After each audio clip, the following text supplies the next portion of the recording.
Oi, gente, tudo bem? Tudo tranquilo? Vamos lá para mais uma aula no nosso canal, Procedimentos Especiais, Embargos de Terceiro.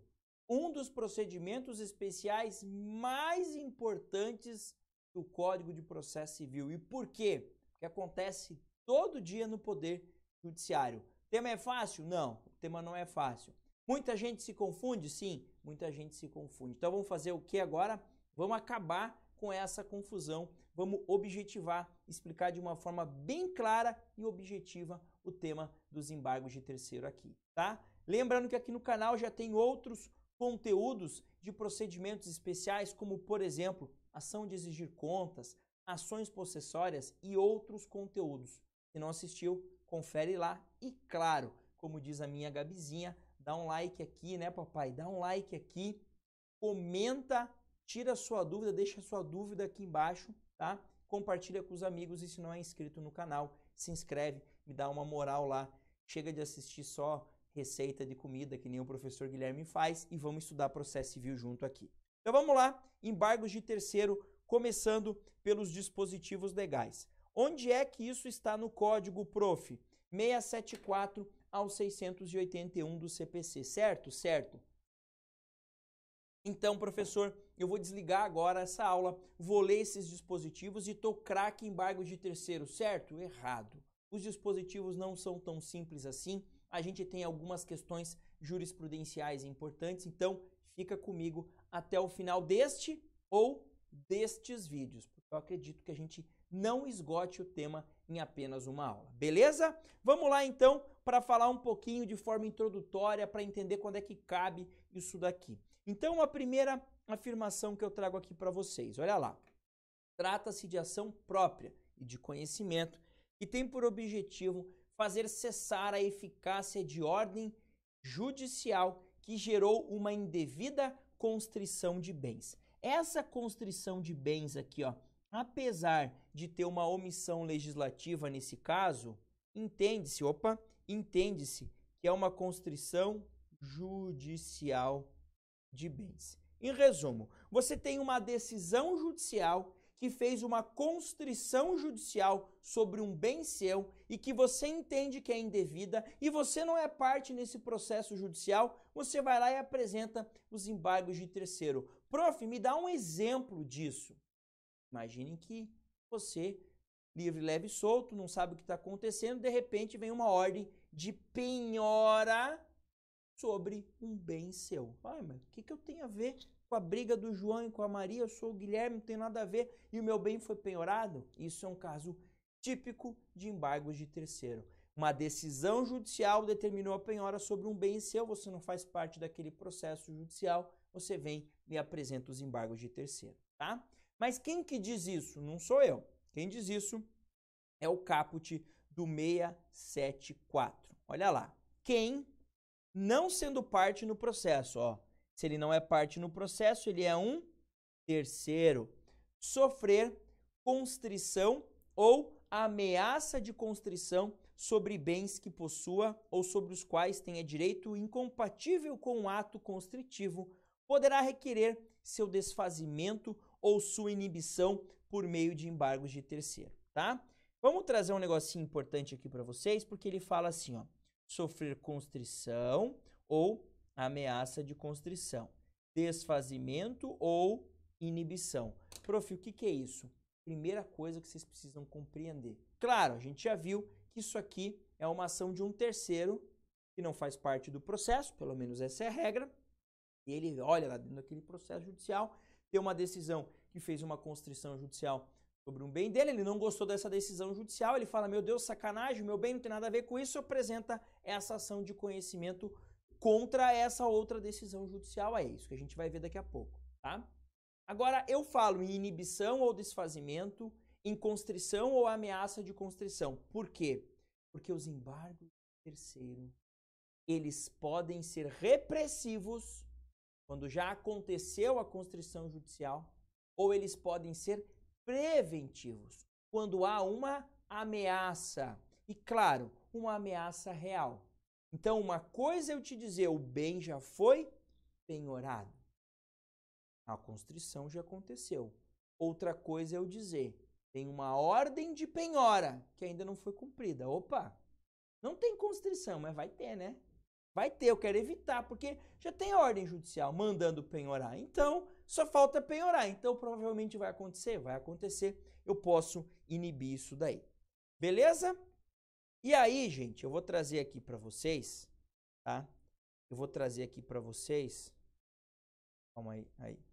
Eu vou trazer aqui para vocês algumas informações importantes. Então, vamos lá. Uma definição bacana desses tais de embargos de terceiro. Assim, pode-se definir os embargos de terceiro como ação judicial posta à disposição de quem, não sendo parte no processo, sofrer constrição judicial ou ameaça real, como eu disse, desta sobre bens que possua ou sobre os quais tenha direito incompatível com o ato constritivo, tá?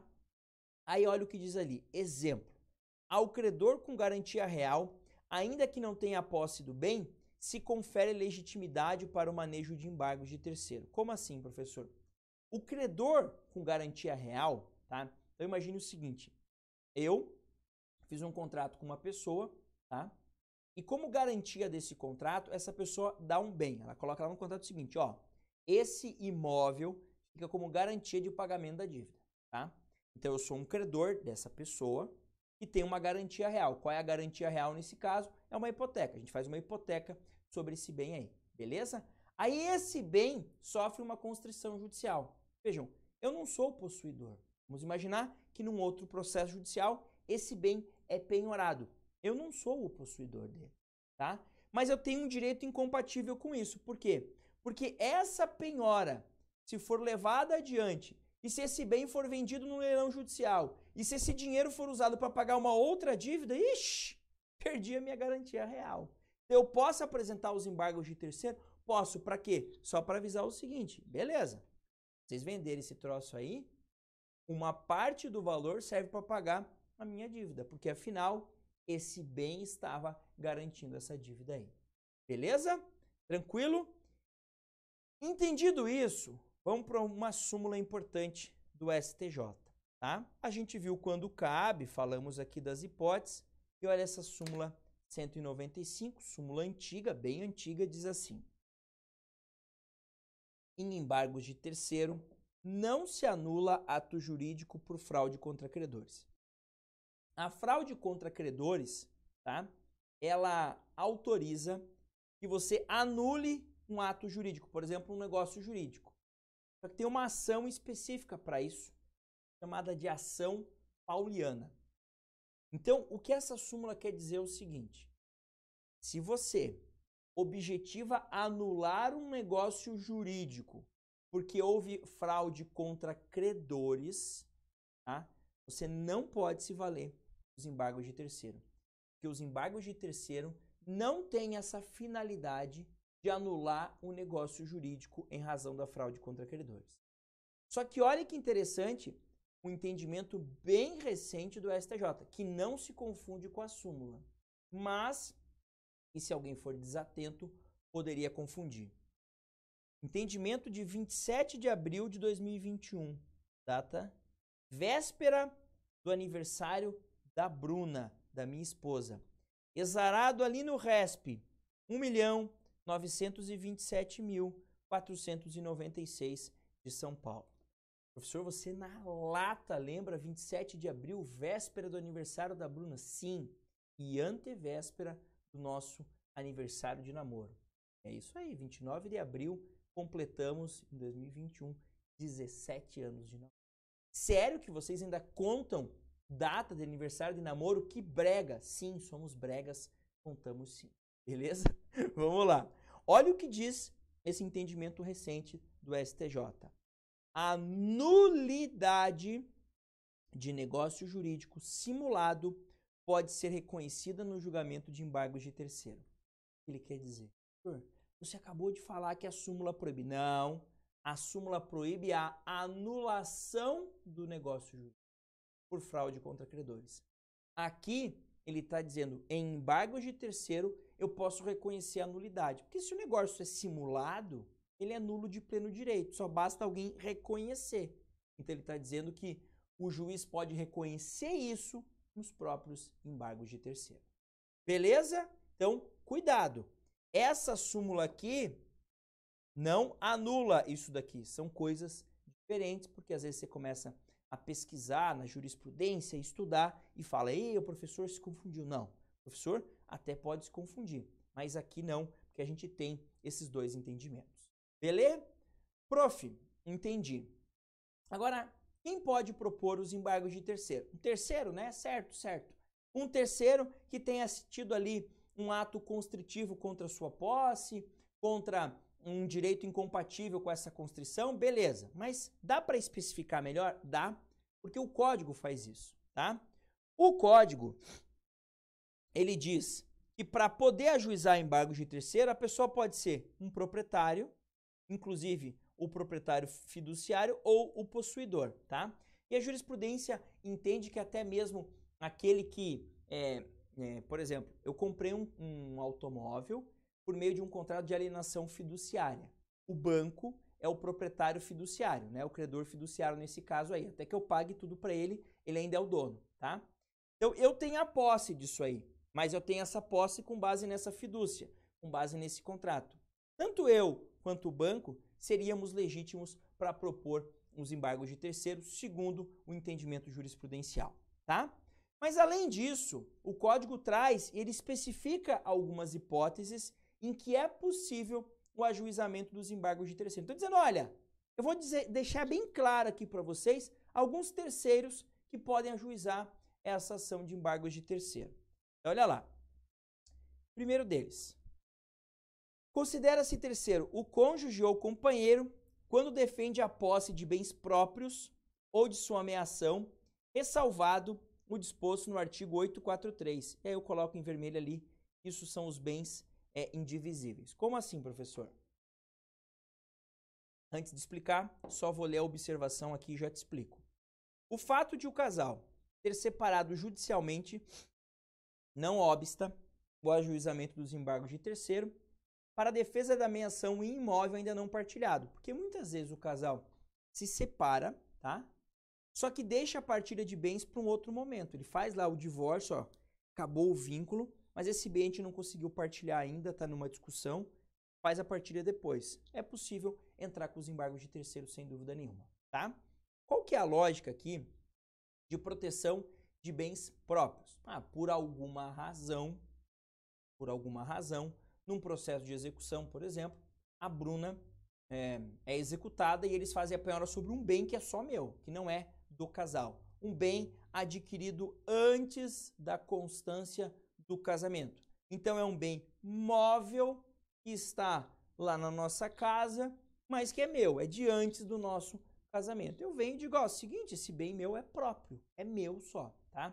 Só que aqui tem que ter um cuidado, porque muitas vezes, por mais que a execução seja movida apenas em face de um dos cônjuges, muitas vezes essa dívida que está sendo cobrada judicialmente é uma dívida em proveito do casal, da entidade familiar. E aí o cônjuge responderia com os seus bens também, tá?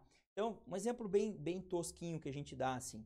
Imagine que eu faço uma compra no mercado. Eu vou lá, pego o meu cartão, faço uma compra no mercado, meu cartão dá um problema. Não passa. Aí eu sou velhinho, eu sou cringe. Eu tenho um cheque, tenho um talão de cheque. Quem não sabe o que é cheque, dá um Google aí. Aí eu vou lá e faço um cheque. Digo, olha, meu cartão deu problema, vou pagar com um cheque.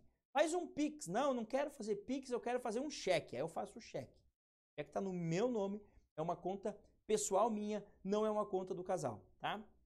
Aí, eventualmente, esse cheque borrachudo bate e volta, bate e volta, bate e volta. Eles entram com uma ação para cobrar o valor, o conteúdo do cheque e dizem o seguinte, ó, Guilherme, queremos aí que você pague e eu não pago. Aí eles vão lá e fazem a penhora, por exemplo, da minha conta bancária conjunta que eu tenho com a Bruna.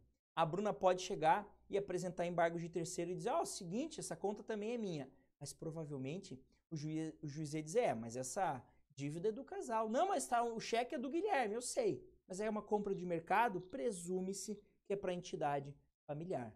Aí se a Bruna consegue demonstrar, não, essa compra não é para nós, não. O Guilherme comprou isso aí para uma outra família que ele tem, ele é um sem vergonha. Ele tem 2 famílias e me enganou a vida inteira. Eu nunca soube disso. Olha os exemplos loucos que eu invento, né?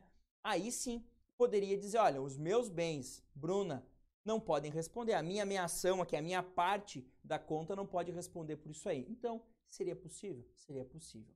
Agora, por que ele coloca aqui, ó, ressalvado o disposto no 843, aí eu coloquei em vermelho constrição sobre bem indivisível.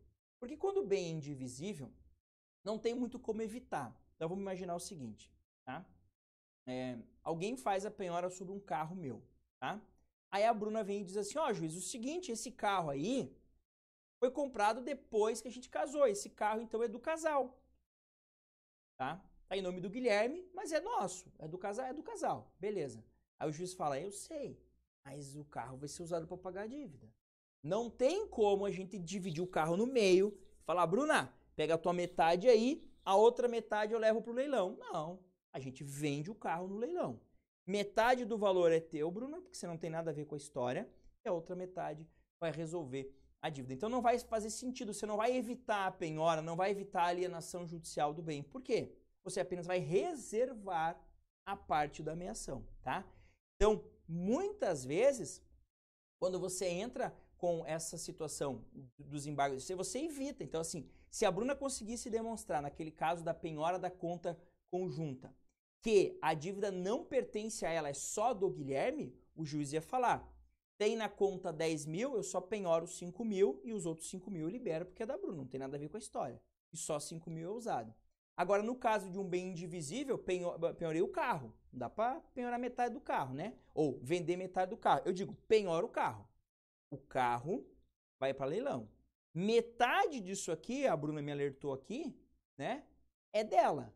Então, eu não tenho como dar metade do carro. Então, quando vender, metade do valor é para a Bruna, a outra metade é usada para satisfazer a execução. Beleza? Vamos para mais algumas observações aqui sobre o cônjuge, tá?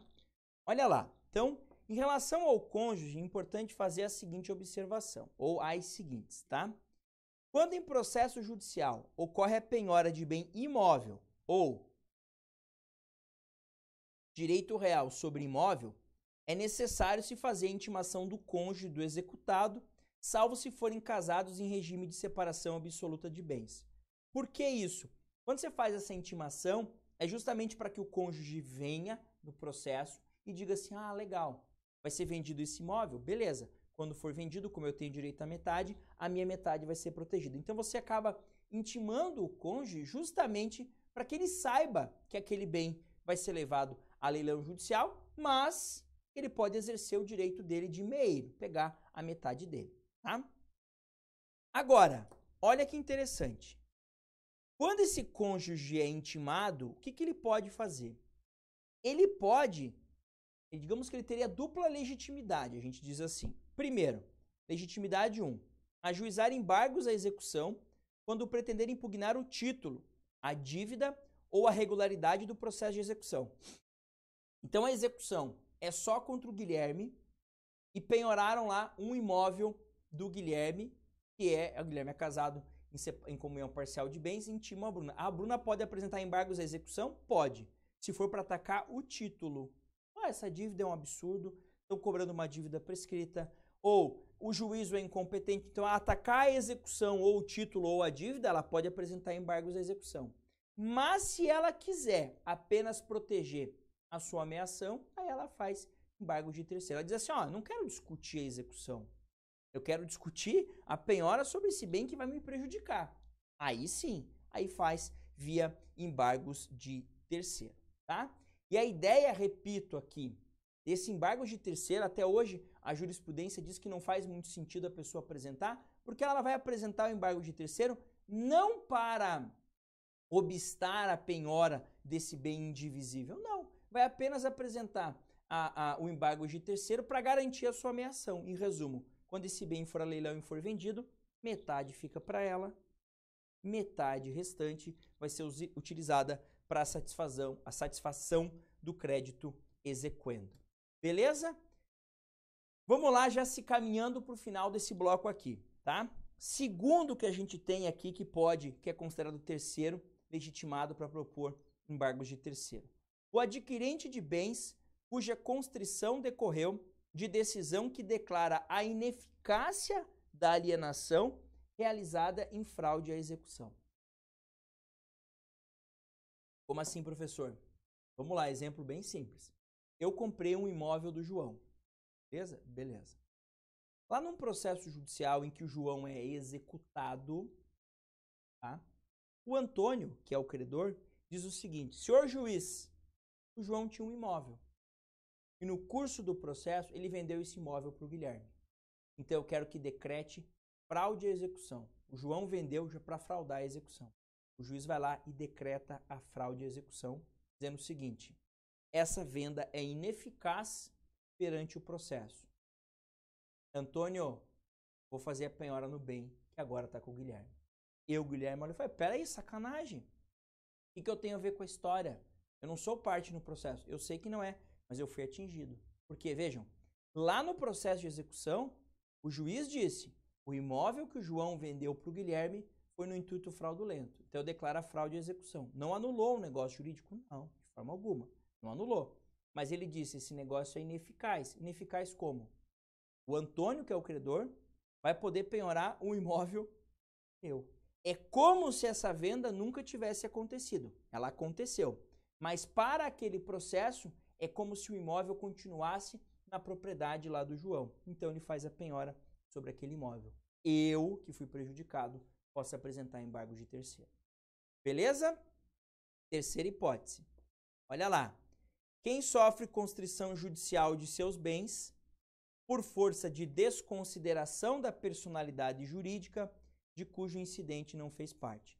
Raro de acontecer hoje em dia, mas ainda pode acontecer. Por que é raro? Porque toda vez que eu quero desconsiderar a personalidade jurídica, eu tenho que instaurar um incidente. E nesse incidente, eu vou citar, por exemplo, os sócios da pessoa jurídica a qual eu quero ter a desconsideração, né? Então, Alfa Transportes Limitada.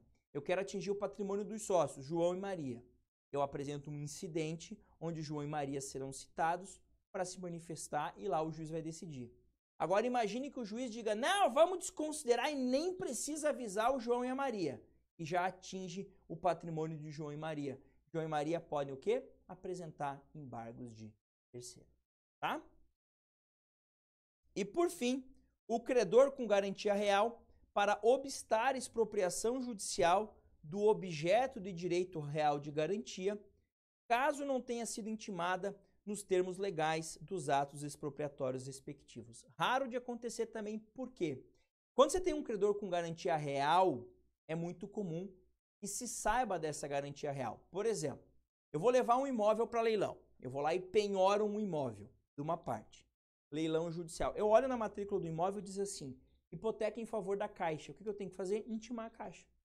Se eu não intimo a Caixa e levo esse bem para leilão, a Caixa vai poder apresentar os embargos de terceiro. Beleza? Agora, se a Caixa foi intimada, ela já sabe do leilão, beleza, vai acontecer o leilão, ela vai poder o quê?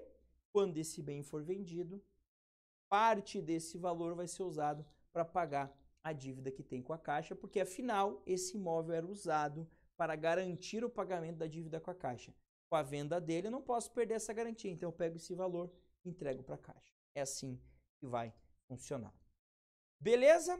E para a gente finalizar os legitimados ativos e finalizar esse bloco, súmula ultra importante, súmula 84 do STJ. Olha lá. É admissível a oposição de embargos de terceiro fundados em alegação de posse advinda do compromisso de compra e venda de imóvel, ainda que desprovido de registro, tá? Isso vale também para quando você tem uma escritura pública de compra e venda, em que você compra o imóvel de uma pessoa, toma posse do imóvel dessa pessoa, mas não registra.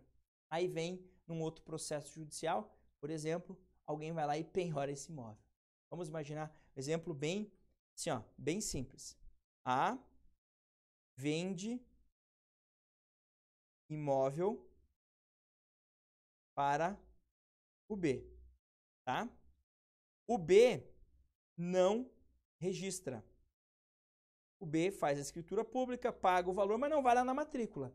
Aí numa execução do D contra o A, por exemplo, esse imóvel aqui é penhorado.